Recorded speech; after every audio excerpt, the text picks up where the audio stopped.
Hey everyone, it is Misty, and today on At Home we're going to be stitching up a sweet treat with this Sunday Best applique quilt.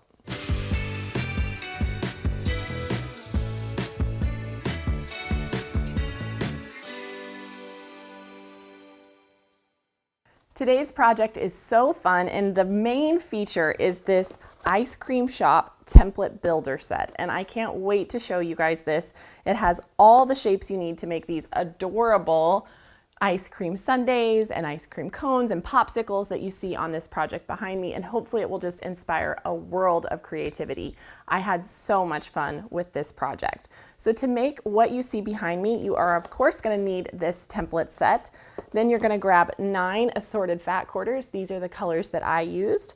You'll also need 2/3 of a yard of white background fabric and a 1/2 yard of this brown accent fabric that includes your little inner border. Then you will need a squaring tool, some fusible, this rick rack if you want to add that little wave to your binding, and I love to use an invisible thread when I'm doing applique like this instead of changing my thread colors, so I really recommend this Superior brand. So up first, you're going to select 5 of your colors that you want to use for your backgrounds, and so you'll notice we're going to make some half square triangles here. And so you're just going to cut 10-inch squares out of 5 of your fat quarters. So I have this pink one ready to go, and we're going to pair that up with a background 10-inch square, just like so. And then let me grab my ruler here, and we will draw a line corner to corner because we are going to make 2 at a time half square triangles. So I will draw this line, and then we will stitch a 1/4 inch away on both sides of that.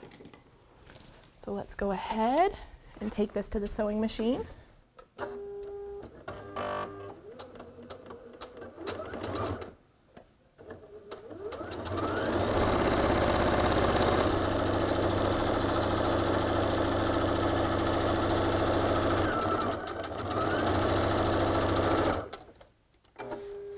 And then we can pull this around and go down the other side.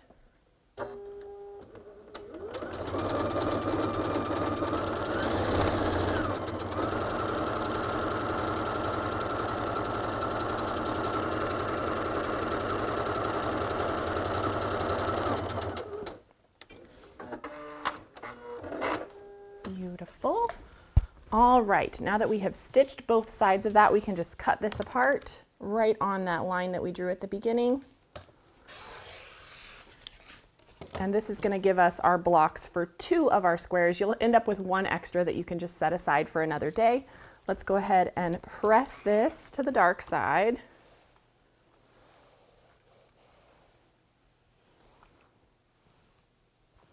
There we go. And I do like to square these up just to make sure all of my blocks are going to match nicely. So I have my little square ruler here, and these should come out 9.5. And so I'm going to put my 9.5 line on opposite corners there, and just trim off whatever little bit of wonkiness I have. Not much at all. And then flip that around and check again.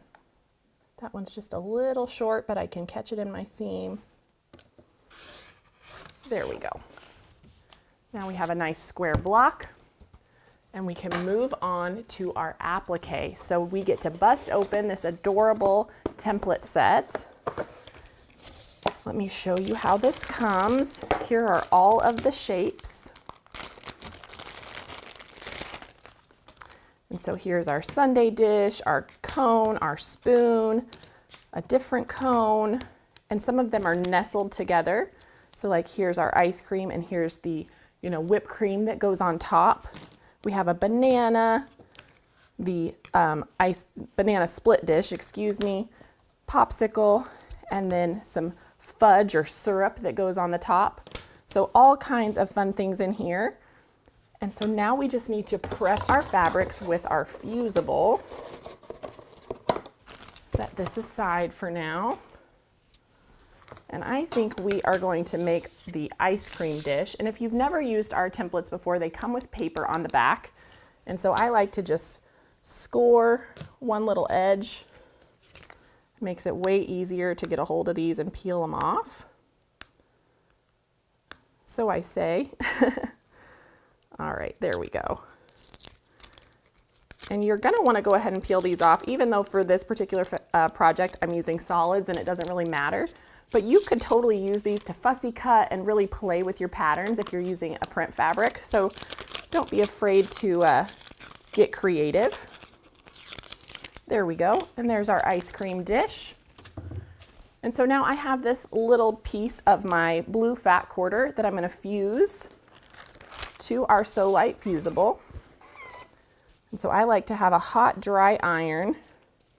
And I'm just going to make sure that I've kind of nestled it into the corner of this fusible, and I'll be careful not to get any of that glue on my iron. If you've never used this before, one side of the fusible has like a paper backing and the other side has like bumpy glue. And so the glue, you want to go to the wrong side of your fabric. With solids, you don't have to worry about that, but keep that in mind. There we go. So now that is all fused. And so I like to trace this on the paper side, just so I don't have any markings on my fabric itself. So we're just going to trace that out.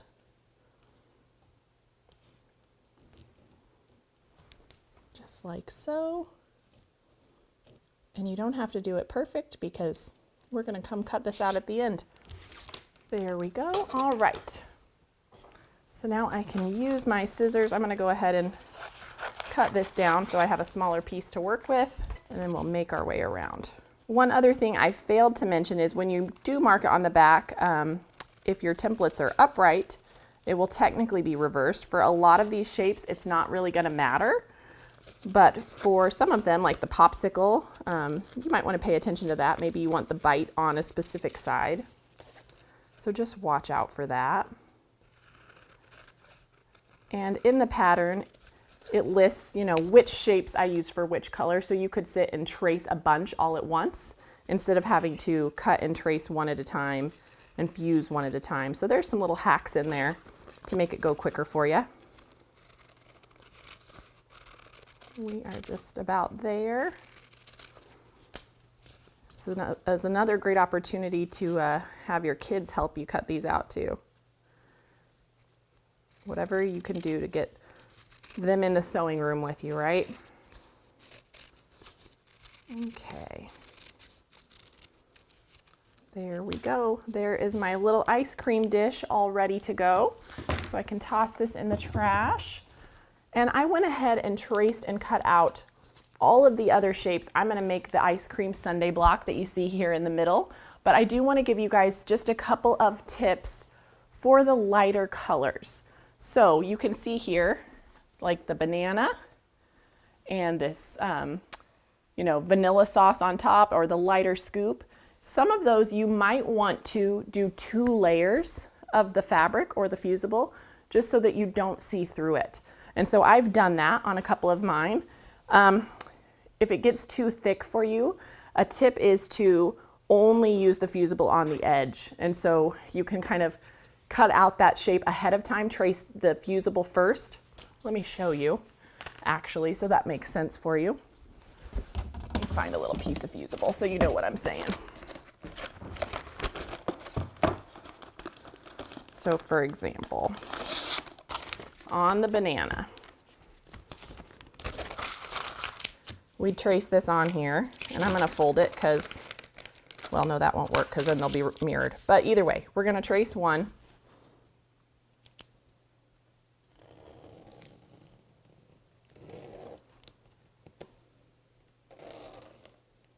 And then I would come back, before I fuse this to the fabric, I'd do it kind of in reverse, and I'd cut it out, just rough cut it, because we'll do the final cut on the fabric, right?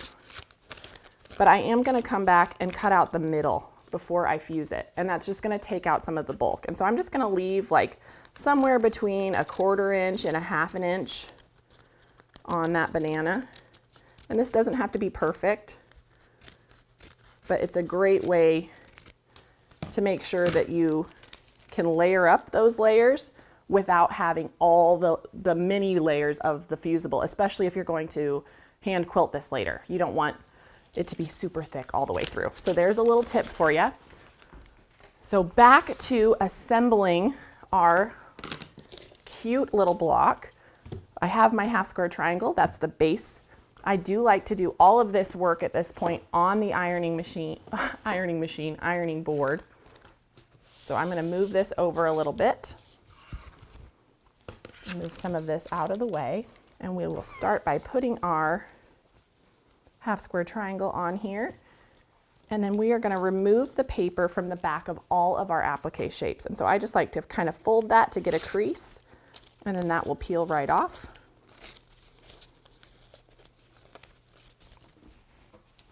And so we can put our dish first, and then our banana. And I like to tuck that kind of behind.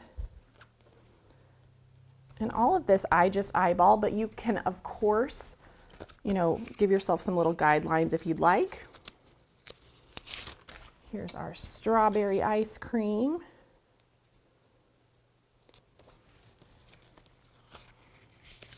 And vanilla.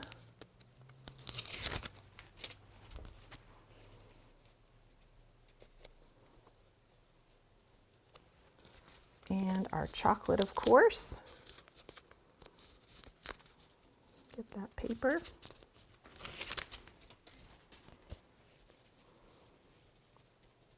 Adorable.